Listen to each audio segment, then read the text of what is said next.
Revedin, Maria Loretto, good evening. I'm sitting down just to change a little bit, from the first brilliant interventions. Yes, my story I tell you this evening is a very simple story. When I was a child, 3 or 4 or 5 years old, my father would take me every Thursday afternoon to work in the garden. This was his only free moment, and we would share it together. My week would go from Thursday to Thursday. So it was no wonder then when I was asked by elder people, like we all are, and they talk to children and they say, "What will you become, little Jana, when you are grown up?" My automatic response would be a gardener. This was my profession. And then eventually, if my father was sitting there or being near, he would say, because apparently I would tell him stories during the work in the garden or little poems that I was making, and he would always take the chance in saying, "And a poet." So this, in the end, was my life plan. I did not become a gardener and a poet right away. I learned to be an architect, which is a beautiful profession. I had a great teacher, Aldo Rossi.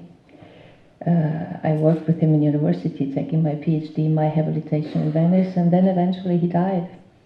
So I took up my profession, and I had the chance to be in Venice and near to Carinthia, and worked a lot of my projects here in this region. So a lot of people who are here tonight did see this castle being built, and a lot of elder people came in saying, "You opened up this place for us. It was never public, it's all history."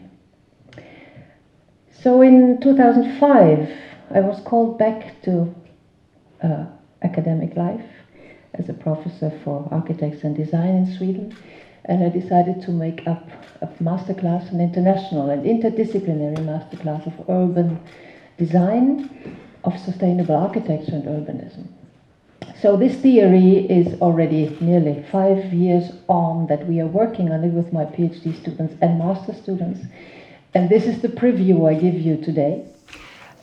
It is called the Radicant city theory, or the Radicant living spaces. And it is a method for collective empowerment. So what Radicant means, and this is why I told you the little story of my childhood, I always have been very close to nature and to organic forms of living. This is why I thought it is for you the most understandable metaphor to have a plant that everybody knows, like ivy, and to explain you the theory, the history, the philosophy, and also the method on that Radicant city. This book will, by the way, appear next year by my Austrian editor, Styria, so I'm happy to give you just a first insight in it. Radicant are all informal cities. Everything which is not planned or zoned by a master plan is a Radicant organism growing homogeneously by its needs. And we can learn a lot of these unplanned settlements.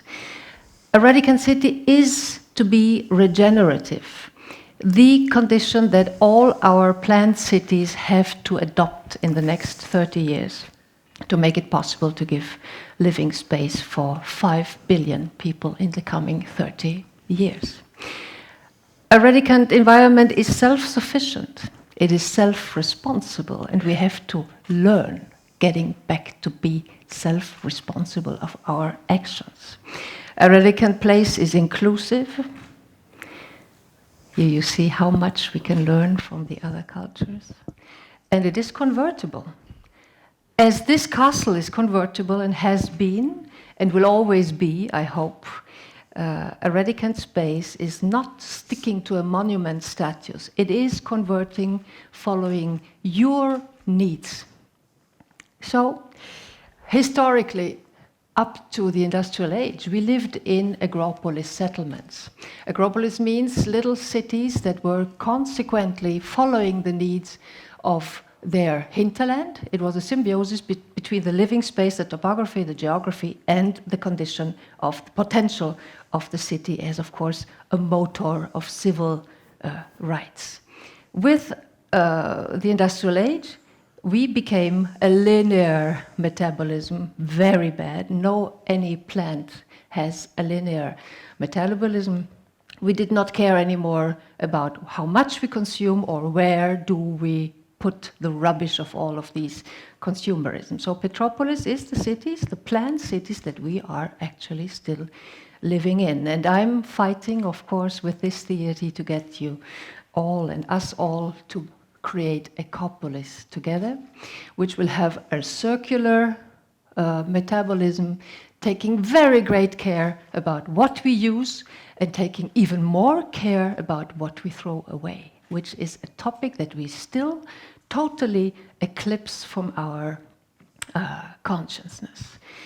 So now let's get to the morphology. How can a radicant organism, if we think it as a living space for our future, could develop? It is resistant. Ivy develops a lot of little roots, and these roots, they assure that we have hold on one hand, we don't fall, and on the other hand we have nourishment. So these lots of little roots assure that if 1 or 2 or 5 roots die out or are thrown away or whatever, the other roots will cope. So the resistancy is one of the general characteristics. It is adaptive, can grow on any surface, any structure, any material, and it has the beautiful dimension to be an open work. Everybody of you is designing this living space. An open work, as Umberto Eco defined it in the 80s, is exactly this art piece where your creativity is called in, so it becomes your piece of work. Not anymore mine, not anymore of any city planner or any organism or apparatchik. Collectively creative is one of the potentials a Radicant city has. Now we come to the 3 main theories. I'm building up this new theory, all from the 70s, the moment in history where we were nearly ready to start ecopolis, but we then decided to go to even more consumerism. Christopher Alexander, you can look him up. The magic of the energy we can create being collectively creative. Of course, I had to replace the theory that is nearly forgotten from my teacher Aldo Rossi, the analog city theory. This Radicant city is analog and intuitive. It works with your ideas, your needs, and your dreams, and not anymore by didactism and command of one autocratic force. Beautiful citation. The biography of a city is written analogously between the lines in a fabric of feelings. Of course, this makes the whole theory, going back to psychology and philosophy, much more than to history, enumeration of facts and informations. And third theory that I take as my basement of the new theory, it is surprisingly catalyst. And this is the magic reaction. If one little piece moves a next piece, the chain reaction started and is not to be stopped by anyone. This energy moves by its own forces. And there is a catalyst design of cities theory, and we will see that this catalyst reaction is actually possibly happening. It is, to end the theory part or the philosophical part, exchanging rather than imposing. Look up Nicolas Bourriaud and his theory of Radicant art. Contemporary art is becoming a Radicant movement. So the method, very quickly. It is proved now, we are proving it since more or less 10 years in several case studies, and one of them I have the honor tonight to present to you. Don't think that it's only about informal settlements. This Radicant method can be used by any kind of problem you find in your community, your neighborhood, your city, or even your mega city. recycling and renewing, design smart transport, sharing and regeneration models, reinvent the hinterland, so important for cities or regions like we are living here in Carinthia, create inclusive living forms. In 20 years, 60% of all of us will be, me included, over 60. Democratize production, assembly, and maintenance. Democratization of consumerism was the last century. Everybody can now buy a car or buy a Coca-Cola. But this century is about democratization of production. Everybody will be able to build his own tools, houses, and necessary needs. So industry has to react on this fact. And of course, the main condition is that we develop anything using the already existing. So you see now this process in one model or pilot process, the Cairo project, where we did a public lighting installation during the last 4 years. We need time for those processes. Time is our friend. We don't hurry. If time is too short, nobody is chasing us. So a community presents its needs. If the community is not ready, I don't consider even to talk to them or to go there. A community is self-responsible enough to decide when it is ready to present its own needs. Second phase, interdisciplinary urban mapping. Now we use the academic forces of your next young generation and Northern European or American or whatever students mix with local students and do an urban mapping.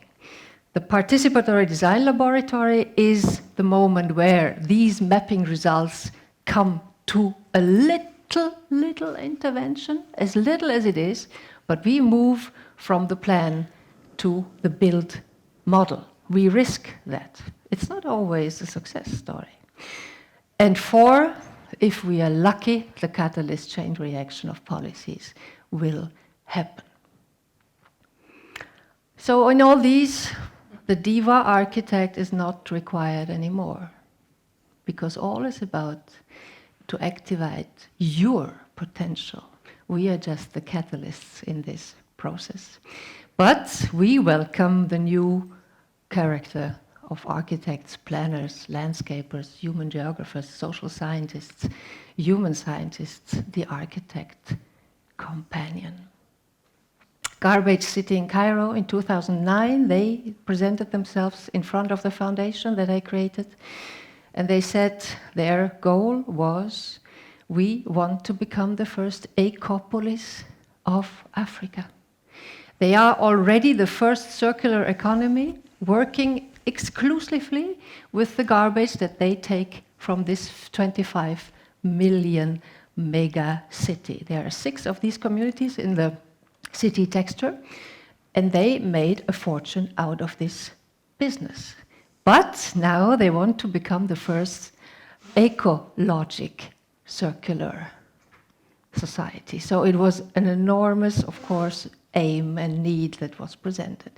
This community could look as a normal community on the first view, but all which is public spaces, of course, is left behind, because it was in 40 years much more important to create industrial spaces that would function and private living space. So all what is the public realm is left a little bit behind.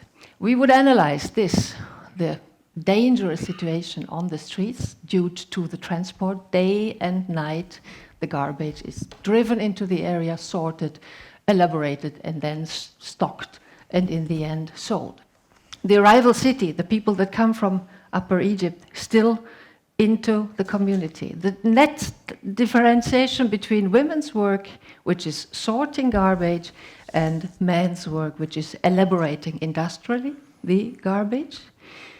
And the quality they have and the potential is to have a view. They look down to Cairo, which is, of course, philosophically a great quality.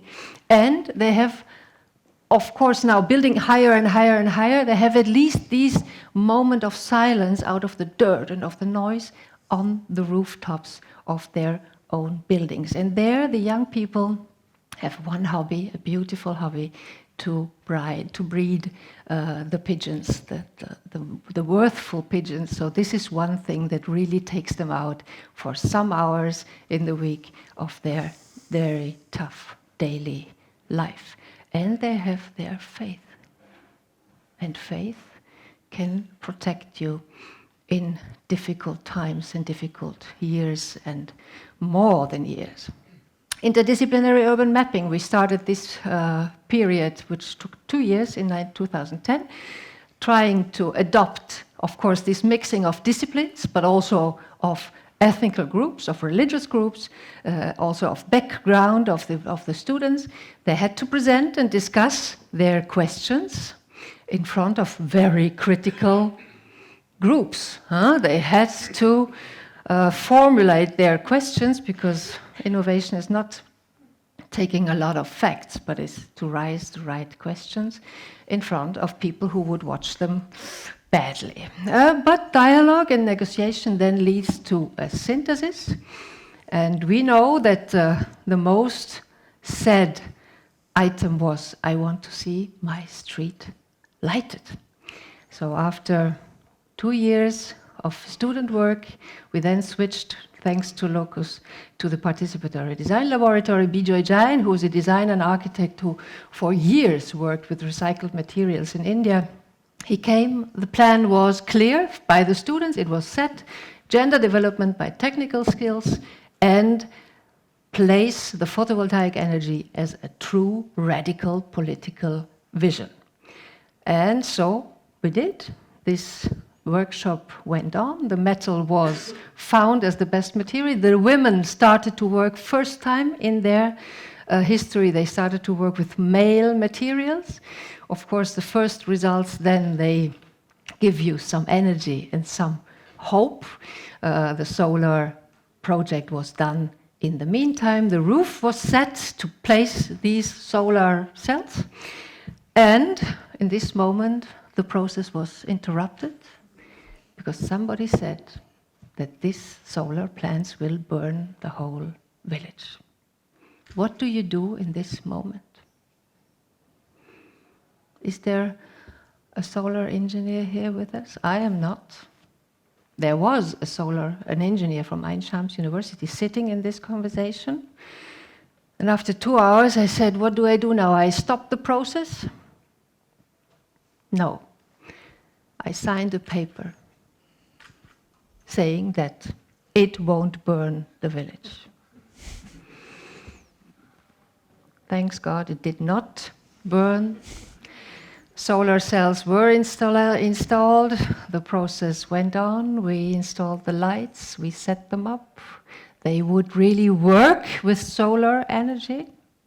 And the opening happened. And this was by pure miracle that really the governor of Cairo came into the area the first time that he would step into an informal settlement. This is a legal revolution. And of course, everybody would see this happening with different eyes. Our bishop would say it's a miracle, it's the day that our pope was elected. The women, the ladies association president would say, we prove that ladies are able to do a man's job. I would place my little political vision, because lighting makes 50% of Greater Cairo's energy consumption. Then the story went on, thanks to journalists, writers, TV makers, and this story became world known in very few time. And the true miracle, the catalyst reaction, is that nowadays, since this spring, the girls of the area produce their own lamps that are sold to the tourists. They have a waiting list of 6 months. You see the value increase by good design. And a new production line was installed in the village. And here we are with our branding. We never brand, I would never brand without a content, but here the content is there. So please stay with us, stay near to us. Look up Locus foundation.org. You can be useful. And even if you think of us, it is a lot of energy that we take from your support. Thank you very much. Thank you. Thank you.